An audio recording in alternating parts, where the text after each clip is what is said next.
오늘은 고린도전서 1장 18절로 25절 말씀을 본문으로 해서 십자가의 도라는 제목으로 하나님의 말씀을 전하겠습니다. 믿지 않는 자들에게 십자가의 도는 미련한 것처럼 보입니다. 멸망하는 자들에게는 미련한 것이다 라고 18절 말씀에서 분명하게 사도 바울은 말씀하고 있습니다. 왜 그럴까요? 그들은 진리를 거부하고 진리를 다른 것이다 라고 말하면서 그 거짓을 자신들이 대안으로 내놓는 것을 진리다라고 얘기를 하는데 그것을 어떻게든 끼워 맞추려고 하기 때문에 그렇습니다. 역사학자들, 제가 얼마 전 작년에 보여드렸는데 이 전 세계적으로 굉장히 유명한 학자가 있어요. 유발 하라리라고 굉장히 유명한 학자인데요. 유대인이에요. 그런데 하나님을 부정합니다. 그리고 이 사피엔스라는 책을 통해서 인류의 역사가 어떻게 흘러왔는지에 대해서 말하고 있습니다. 굉장히 두껍죠? 1000페이지 가까이 돼요. 또한 제라드 다이아몬드라는 사람이 쓴 총균세라는 책이 있습니다. 이 책도 굉장히 유명한데 이 책과 이 총균세와 사피엔스가 비슷한데 인류의 역사에 대해서 말을 하고 있어요. 그런데요, 이 사람들이 공통적으로 얘기하는 게 무엇이냐? 이 사람들이 인류 역사학자들이 얘기하는 게요, 사람의 역사는 거짓말의 역사라고 얘기해요. 사람은요, 뇌과학자, 역사학자, 그런 사회학자들이 얘기하기를요, 뭐라고 얘기하냐면 이 지구상에 있는 거의 모든 동물들은요, 듣는 거가 발달돼 있대요. 왜? 잘 들을 수 있어야 적의 공격을 피할 수 있고 또한 사냥을 쉽게 할 수 있고 사냥을 당하지 않을 수 있기 때문에 초식 동물은 잘 듣고 도망치기 위해서 토끼 귀가 길잖아요. 네. 목이 길어 슬픈 사슴, 귀가 길어 슬픈 토끼, 귀가 길어요. 사자나 치타나 그런 동물들도요, 그런 동물들도 잘 듣습니다. 왜요? 공격해야 되니까. 독수리는요, 시력이 8.0인가 그렇게 된다고 하죠. 거의 1km 가까이 되는 거리에 있는 물체도 분별할 수 있대요. 왜? 그래야 잡아먹을 수 있으니까. 그런데요, 유일하게 사람만 귀나 눈이 아니고요, 뭐가 발달한지 아세요? 네. 이 시체말로, 세상말로 주둥아리가 발달했어요. 이거는 제가 얘기하는 게 아니라 뇌과학자들, 진화론자들, 사회학자들이 얘기하는 거예요. 그러면서 그들이 한결같이 말하는 게 뭐냐면요, 사람은요, 이 거짓말을 통해서 거짓으로 신의 존재를 만들고 죽음 이후의 세계를 만들고 상상력을 가지고 발전해왔다라고 그래요.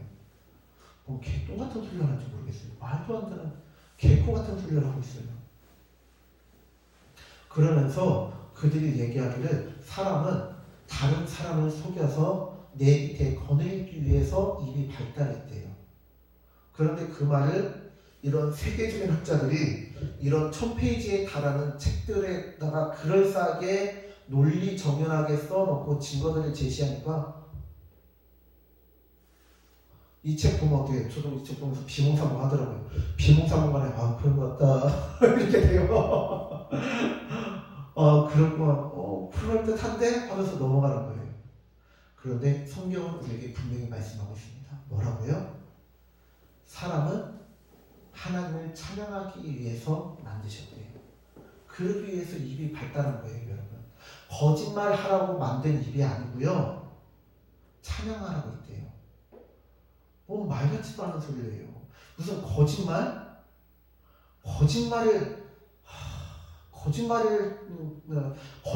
인류의 역사가 거짓말이다. 다른 사람을 속이기 위한 것이다. 그러면 인류의 역사는요, 대대로 사기꾼들이 왕이 되어야 되지 않겠습니까?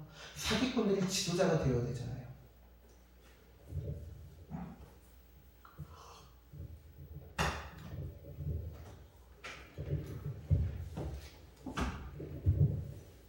이 책은요, 죽음이란 무엇인가, 원어로는 원어로는 death, 죽음이라는 뜻이거든요. 이 죽음이란 무엇인가가 아이비 리그 3대 저서 중에 하나입니다. 아이비리그 아시죠? 하버드, 예일대학교, 프린스턴, 뭐 브라운, 콜롬비아, MIT 뭐 등등의 그런 학교들 8개 학교를 아이비리그라고 하잖아요. 근데 그 학교 출신 교수님들이 쓴 아이비리그의 교수들이 쓴 책 중에서 3대 명저 중에 하나예요. 잘 쓴 책이라는 거예요. 죽음에 대해서 쓰는데 그럴싸하게 써요. 그런데 하나님이 없기 때문에 정말 명답이고 정말 그럴듯한 것 같지만 정답이 아니에요. 왜? 일부러 정답인 하나님의 말씀을 부정하기 때문에. 제가 오늘 극동방송 가서 녹음을 하고 왔는데요. 서울 강남 비전교회 담임 목사님이신 한재홍 목사님이 쓴 인문학을 하나님께라는 책이에요. 이 책에서 뭐라고 얘기하냐면 한재홍 목사님이 인문학은 명답은 될 수 있지만 인생의 본질에 대해서 고민할 수 있지만 정답은 아니다라고 해요. 인문학, 철학, 역사 뭐 그런 것들이 뭘 고민해요? 인생이란 무엇인가, 인생의 본질이란 무엇인가에 대해서 고민을 해요. 그리고 그럴싸한 대답은 주지만 정말 명언이라고 하는 것들을 쏟아내지만 정답은 아니라는 거예요. 왜?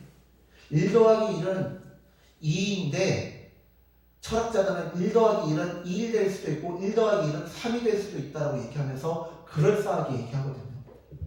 1 더하기 1은 왜 2일 될 수 있냐? 물에다가 1 더하기 1인데 여기에다 또 물을 부으면 2일 된다는 거예요. 그럴싸하잖아요. 1 더하기 2일 3이 될 수도 있다는 거예요. 그런 식으로 궤변을 늘어나요. 그러니까 사람들이 그런가 보다 라고 혹한다는 거예요. 그런데 정답은 아니에요. 오늘 말씀에도 보니까요, 십자가의 도가 멸망하는 자들에게는 미련한 것이래요. 그러나 구원을 받는 우리에게는 능력이 된다라고 합니다. 19절 기록된 바 내가 지혜 있는 자들의 지혜를 멸하고 총명한 자들의 총명을 폐하리라 하였으니 지혜 있는 자가 어디 있느냐, 선비가 어디 있느냐, 이 세대의 변론가가 어디 있느냐. 하나님께서 이 세상의 지혜를 미련하게 하신 것이 아니냐.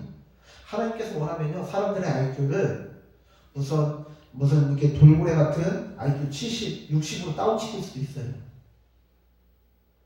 하나님께서 일부러 직접 장애인들을 만드신 건 아니지만 간혹가다가 그런 지적으로 장애를 가진 사람들이 태어나잖아요. 사고로 지적 능력이 떨어지는 사람들도 생기잖아요. 하나님께서 그렇게 만드신 것은 아니지만 그렇게 될 가능성도 있잖아요. 그걸 통해서 우리는 무엇을 알 수 있느냐? 우리가 IQ가 다 100이 넘는 것은 당연한 게 아니다라는 거예요. 하나님께서 사람을 지혜롭게도 할 수 있고 미련하게도 할 수 있는데 하나님께서 사람들의 마음을 미련하게 만드셨다라는 거예요. 21절 하나님의 지혜에 있어서는 이 세상이 자기 지혜로 하나님을 알지 못하므로 하나님께서 전도에 미련한 것으로 믿는 자들을 구원하시기를 기뻐하셨도다. 이 세상이 자기 지혜로 하나님을 알 수 없대요. 여러분, 아이비리그라고 하면, 하버드라고 하면, 예일대학교라고 하면, 프린스턴 대학교라고 하면 세계에서 알아주는 대학 아니에요? 그런데 그 대학에서 알아주는 세계적인 석학이 쓴 이 책이 정답을 말하고 있지 않다라고요. 왜? 진짜 정답인 1 더하기 1처럼 1 더하기 1은 2라는 분명한 진리 같은 그 하나님의 말씀을 하나님의 말씀이 이 성경을 부정하기 때문에 그럴싸하게 말은 하지만 정답이 아니라는 것입니다. 그렇기 때문에 사람들에게 미련한 것처럼 보이지만 우리는 어떻게 해야 돼요? 미련한 것으로 전도를 해야 된다는 거예요.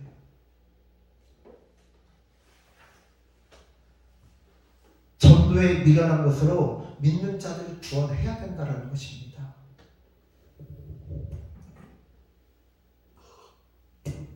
22절 말씀 유대인은 표적을 구한대요. 왜? 구약에서 보면 이렇게 말하거든요. 이 사람의 예언이 진짜 하나님으로부터 나온 예언인지 아닌지는 한 가지로 알 수 있다. 무엇으로? 결과로. 이 사람에게서 표적이 나타나느냐 나타나지 않느냐로 알 수 있다는 거예요. 그렇기 때문에 예수님께서 나면서부터 장애인이었고 보지 못했던 사람을 치유했을 때 유대인들, 이 바리새인들이 그 치유함을 받은 사람을 부르고 너 왜 왜 너 왜 이렇게 병이 안식일날 치유됐어? 너 누구한테 치유받았어? 하니까 이상하다.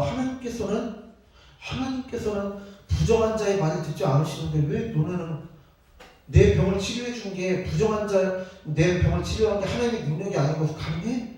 근데 너는 왜 예수님을 안 믿어? 이 표적이 있는데 왜 너네는 안 믿어? 그렇게 얘기했잖아요. 유대인들은 표적을 좋아하거든요. 표적이 하나님으로부터 온 자라는 분명한 것도 확실한 증거이기 때문에. 그렇기 때문에 유대인들은 표적을 좋아하고 헬라인은 지혜를 찾는데요. 소크라테스, 플라톤, 아리스토텔레스 그런 유명한 철학자들, 그 사람들은 인생의 본질이 무엇인지 고민하고 지혜를 찾는다라고 그래요. 그런데요, 우리는 어떻게 한다고요? 23절, 우리는 십자가에 못 박힌 그리스도를 전하니 유대인에게는 거리끼는 것이요 이방인에게는 미련한 것이로되. 유대인들은 거리낀대요. 왜? 성경에 보니까 신명기 말씀을 보니까 나무에 달리는 자마다 저주를 받은 자라는 말씀이 있어요.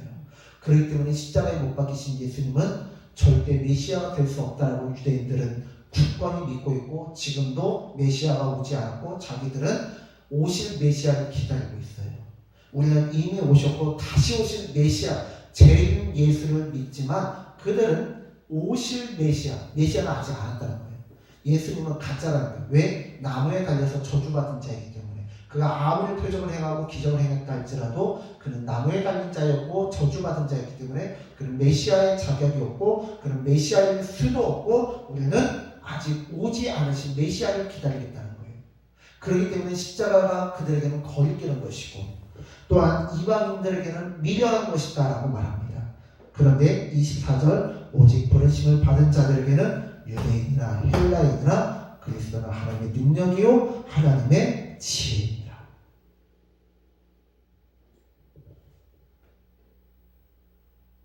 그리스도는 하나님의 능력이요 지혜다라고 말씀하십니다. 삼위일체 하나님이시지만 성부 하나님과 동등됨을 취할 것으로 여기지 않으시고 오히려 자기를 비워 낮추사 종의 형체를 가지고 오셨습니다. 인간의 몸으로 내려오셨습니다. 그 예수 그리스도의 이 십자가는요, 세상 사람들에게 거리끼는 것이고 미련한 것처럼 보이지만 진정한 능력이다 이 말입니다. 하나님의 어리석음이 사람보다 지혜롭다고 합니다. 하나님의 약하심이 사람보다 강하다고 합니다. 성경에서 가장 강하다라고 하는 삼손,